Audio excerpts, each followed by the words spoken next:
Hey, this is Chad with Drawn and Cornered. It is Monday, August 23rd, and here's the news you need for today. First off, we're going to start with something other than Afghanistan. We'll get there, but just one second.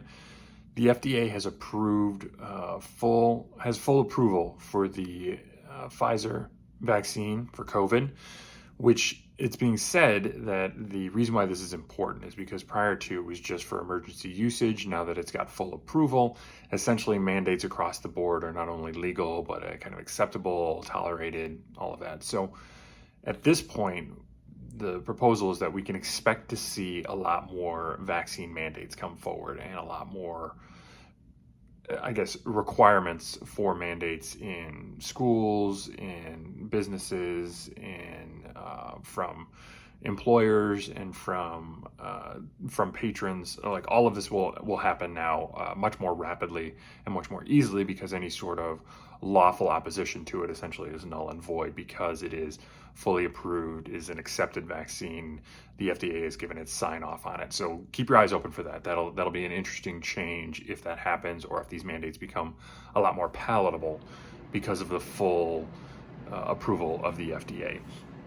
To move on a little bit further into Afghanistan, this is becoming a major problem, and one that I'm, I guess, kind of a little bit surprised has continued to be a problem over the past week, is that it seems like a couple of things are happening here. One, the Biden administration is just tanking this across the board, and they're tanking it somewhat in their actual actions and what they're doing in Afghanistan, but their communication on it is just abysmal. And we're talking about like flip-flopping from hour to hour as far as what Joe Biden says versus what a Secretary of Defense says versus what the Chief of Staff says, which is just everybody is coming out with different stories, and the media is keying on this and talking about how, hey, like, you just said this, that, for instance, hitting up Joe Biden, like, you just said that Americans aren't having any problems getting to the airport, but we've got reporting on the ground that says Americans are having significant problems getting to the airport, and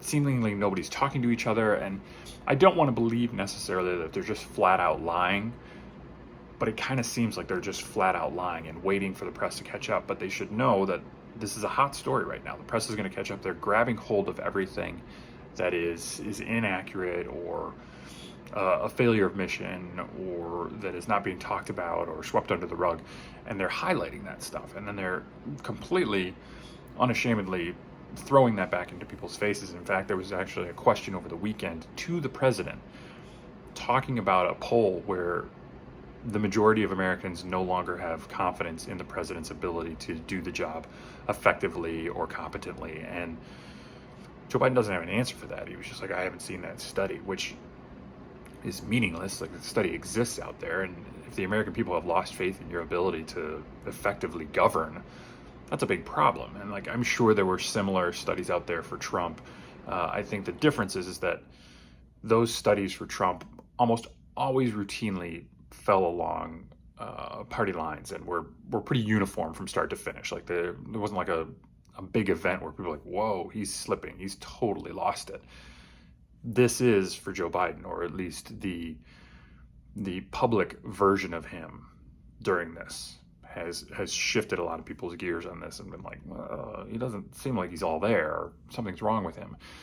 And that's a problem, whether it's real or just perceived. That perception will start to permeate everything that he does. And now all of a sudden, anytime you misspeak or you lose your thought for a second, which happens to anybody who talks often enough, will now be perceived as just further indication that you're slipping, that you're going. And the really big problem for Democrats specifically and this administration is that his second in command, and the person that he chose for that second, is wildly unpopular, and not just amongst Republicans, but Democrats too. And that's evident in her presidential run that flamed out in January of 2020 after being the front runner just 3 months earlier. And she's an unlikable candidate. She's an unlikable person. She doesn't make great policy decisions. She seemingly is like kind of catty and vicious when she calls Joe Biden a racist, basically, and a sexual assaulter, basically. These are things that are not going over particularly well with Democrats. And if Joe Biden has to step down and she steps up, it now becomes very, very tricky to not only follow her into 22, but to follow her into 24. And we'll see how that goes. But right now, the major issues are Afghanistan is still in turmoil. We still have some major issues. Apparently, the British and the French are sending out commandos into Afghanistan to be able to grab their people and bring them back to the airport to get them extradited. Americans are not doing this, and where that falls on that line of who's making that call to not do that, I don't know. But it's an issue when Americans are not leading from the front and willing to take charge and get their own citizens. Joe Biden over the weekend made the claim, he said, hey, Americans will be grabbed, will be brought out of the country, which is good. That's a big step from last week. But why did it take so long to get to that point where that guarantee existed? Prior to that, those guarantees were hedged against. They were like, well, if they can get to the airport, we can do it, but we don't really know. Like, that's not a powerful position to play from. So it will be interesting to see if they tighten up that communication message over this next week, knowing that Afghanistan is not going away until they fix it, or if they continue to let it sort of flounder. And I will also be watching for what happens with the vaccine mandates and this push further into our lives by these vaccine mandates now that it's got full approval. Thank you very much for watching. Please subscribe. If you have any questions, leave a comment down below, and I will see you here again tomorrow.